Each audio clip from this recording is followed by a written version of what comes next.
আমার একটা প্রশ্ন, কিংবা আমার এলাকাতেও পার্শ্ববর্তী এলাকায় হয়ে থাকে যে বিভিন্ন সেই জায়গাটাতে প্রায়ভাবে প্রতি বছর প্রতি সাল মেলা হয়। সেই মেলা উপলক্ষে যতক্ষণ ইমাম সাহেবরা আলেমরা বলছেন ততক্ষণ তিনারা বলছে যে আমরা ভুল করেছি, কিন্তু আবার ওটাকে মেলা বলে আখ্যা দিচ্ছে কিংবা ওতে যে সাপোর্ট করছে।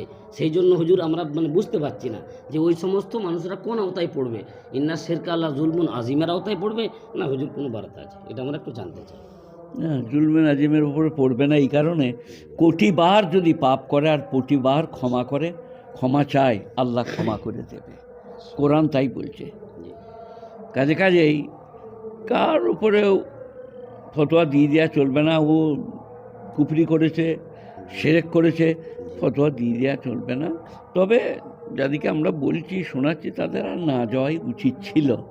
বারবার গেলে মানুষের মনে একটা দাগ কাটবে। তাহলে কি উনি মিনার নেফাক, ওনার বার আলাদা ভেতর আলাদা, এগুলো আলেমদের মধ্যে জগবে, না যাওয়াই উচিত।